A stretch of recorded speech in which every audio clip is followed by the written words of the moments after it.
श्री स्वामी समर्थ मैत्रिणींनो, कशा आहात तुम्ही? सगळ्या छानच असाल अशी अपेक्षा व्यक्त करते.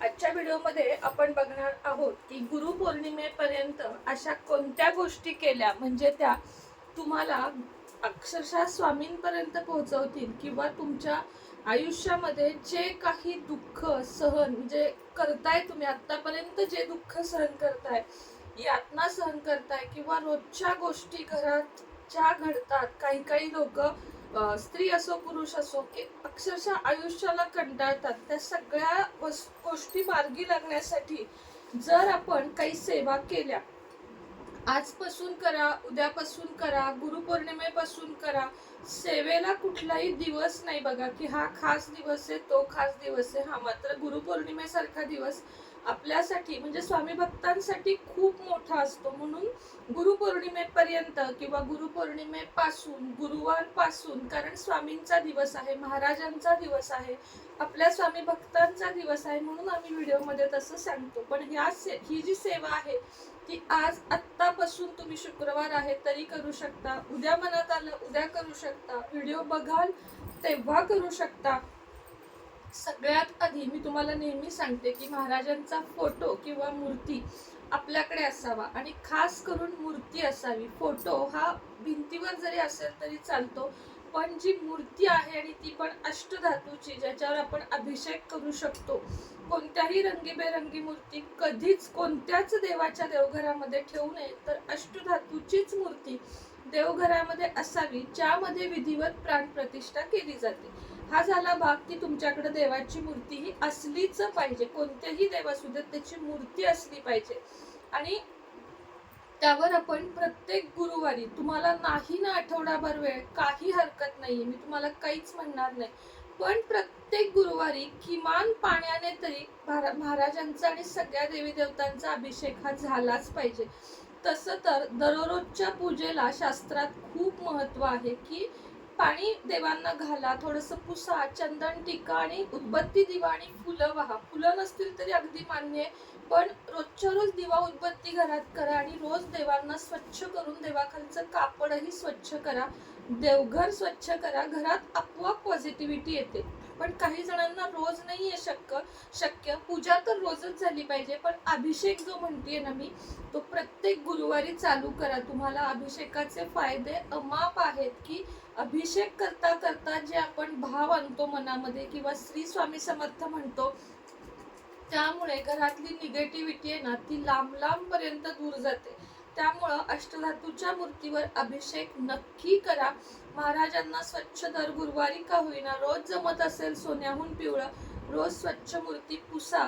त्यानंतर हिनाचं अत्तर लावा, छानपैकी चंदन उटी लावा जी महाराजांना प्रिय आहे आणि लावावी. घरामध्ये हे सगळं व्हावं. आपल्या पिवळं फूल वस्त्र असं छान महाराजांना हे करा. त्यानंतर महाराजांच्या समोर बसून फक्त 5 मिनिटं श्री स्वामी समर्थ म्हणा आणि घरातून बाहेर जाताना दररोज महाराजांना, महाराज चला माझ्या सोबत, इतकं वाक्य नक्की म्हणा. रोजच्या रोज महाराजांना माझ्या सोबत चला हे वाक्य जर तुम्ही बोलाल अगदी आजपासून, काही नाही, जर फोटो असेल असा नमस्कार करायचा, महाराज चला माझ्या सोबत, एवढंच म्हणायचं.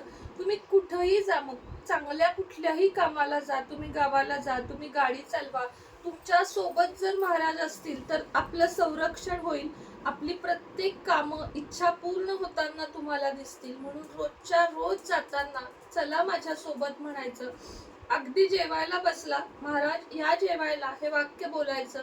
सगळं प्रॅक्टिकलीच केलं पाहिजे का की नाहीये वेळ नैवेद्य दाखवायला, काय करायचं, आपण खातो ना, आपण जेवतो, मांसाहार करतानाच नाही सांगत मी, पण आपण जेव्हा आहार घेतो, भात वरण पोळी भाजी भाकरी चटणी जे काही खातो, तेव्हा नमस्कार करून महाराजांना या महाराज जेवायला एवढं म्हणा. आणि घरी आल्यानंतर, महाराज आपण सुरक्षित घरी आलो त्याबद्दल, मी सुरक्षित घरी आलो त्याबद्दल तुमचे धन्यवाद. आणि रात्री एकदा झोपताना, महाराज तुमचे खूप खूप धन्यवाद, तुम्ही जे काही मला दिले, भले ते सुख असू दे, दुःख असू दे, माझ्या आयुष्यात परीक्षा असू दे, काही असू दे, त्याबद्दल धन्यवाद. ज्या वेळेस तुम्ही देवाकडं मागायचं कमी आणि धन्यवाद जास्त म्हणाल, एक हा शब्द तुम्ही महाराजांना बोलून बघा, धन्यवाद महाराज, माझ्या आयुष्यात जे काही आहे महाराज तुमच्या अपेक्षेपलीकडे तुम्हाला देत जातील. हा प्रयोग करून बघा. नेहमीच काहीतरी हवंय, घर हवंय, गाडी हवी आहे,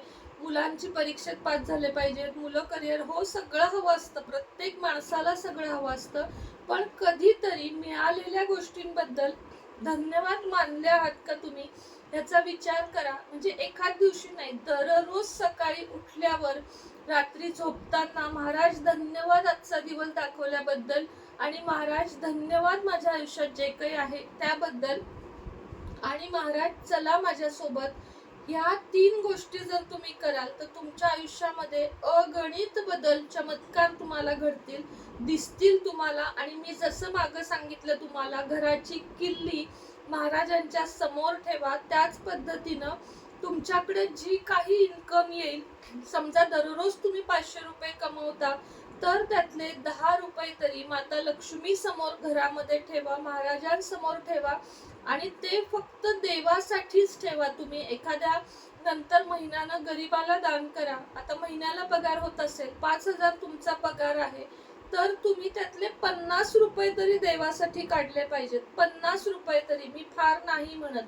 5,000तले 50, मग 10,000तले 100, 20,000तले 200, या पटीनं म्हणजे भागीदार बनवून घ्यायचं असतं देवाला 1% तरी.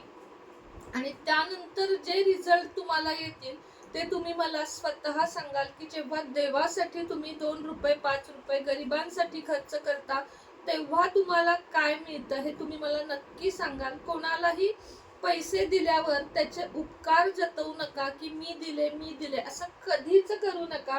की तुम्ही एखाद्या गरजवंताला देताय आणि तुम्ही त्याला 100 वेळा हे सांगताय की माझ्याकडे आहेत, मी, म्हणजे हे नका करू. अहमपणा स्वामी सेवेमध्ये नाही पाहिजे.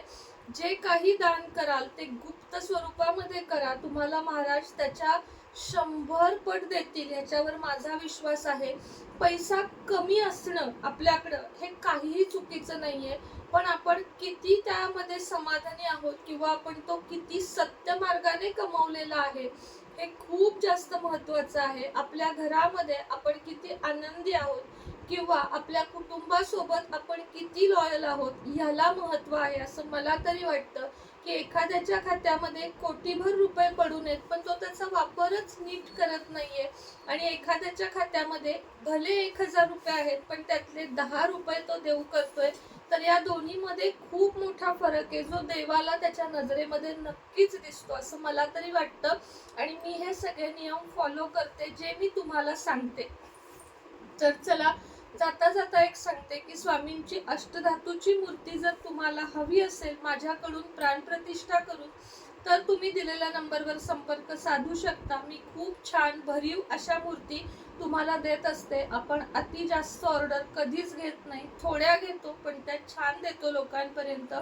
लक्ष्मी कुंचन ज्यांना हवे आहे त्यांनी संपर्क साधा. तुपाच्या वाती 50 वाती, 1 तास जळणारा दिवा आहे. गाईच्या तुपाच्या ऑर्गॅनिक वाती तर आपल्याकडे आहेत. निगेटिव्हिटी रिमूव्ह म्हणून एक धूप आपण काढलेला आहे. निगेटिव्हिटी म्हणजे घरातली सगळी निगेटिव्हिटी दूर होईल असा धूप कांडी आपण काढलेली आहे. ती हवी असेल तरी सॉरी तरीही संपर्क साधा. खूप छान त्याचे इफेक्ट्स आहेत जे मी तुम्हाला दिल्यावर तुम्हाला कळेल. ऑर्गॅनिक उदबत्त्या हव्या असतील तरीही माझ्याशी संपर्क तुम्ही साधू शकता. लक्ष्मी कुंचन पारंपरिक आणि रेग्युलर दोन्ही आहेत. आणि या गुंत्यामध्ये फसू नका की लक्ष्मी कुंचन पारंपरिक असते किंवा ते साधेच असते. सेवा ही सेवा आहे. मला एवढंच म्हणायचंय की बाप्पा हा बाप्पा आहे. जसं गणपती हा गणपती आहे, भले तो शाडूचा असू दे किंवा भले तो प्लॅस्टर ऑफ पॅरिसचा असू दे, आपण त्याच्यावर एकसारखंच प्रेम करतो. तसंच आजकाल इतक्या मार्केटिंग व्हायला लागले की हेच लक्ष्मी कुंचन घ्या, तेच घ्या, हे घेतलं तरच फायदा होईल, हे घेतलं तर काहीच होणार नाही. त्यात पडू नका. तुम्हाला जे मनाला पटेल ते घ्या. घेतलेले बदलण्याच्या भानगडीत तुमच्याकडचे विनाकारण पैसे घालवू नका. कारण तुम्ही ग्लास घ्या, कुंचन घ्या, तुम्ही कुंचम घ्या, तुम्ही पळीपात्र घ्या, तुम्ही काहीही घ्या, पण ते जर नुसतं घेतलं तर त्याचा फायदा होणार नाहीये.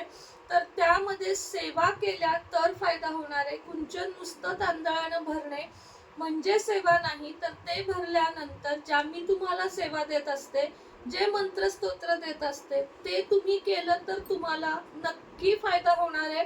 भले तुम्ही कुंचन घ्या किंवा नका घेऊ, माझ्या स्वतःकडे ते विक्रीला असूनही माझं तुम्हाला हे सांगणं असतं की बळजबरीनं घेऊ नका. माझ्याकडून तर नाहीच नाही, कुणाकडूनच तुम्ही जबरदस्तीनं किंवा ते सांगतायत म्हणून घेऊ नका. जोपर्यंत तुम्हाला वाटत नाही की ही सेवा मला करायची आहे, मी सांगितलेल्या पद्धतीनं असू दे किंवा 100 युट्यूबरनं सांगितलेले असू दे, सेवा केल्याशिवाय फळ मिळणार नाहीये हे निश्चित आहे.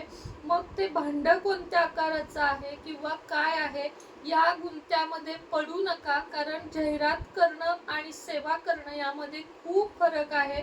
एवढंच मला तुम्हाला सांगावंसं वाटेल. माझी ही कळकळीची विनंती समजा ताईची की चांगलं घेणं हे आपलं काम आहे, पण ते घेऊन जर तुम्ही नुसतंच ठेवाल तर त्याचे 0 रिझल्ट तुम्हाला येतील.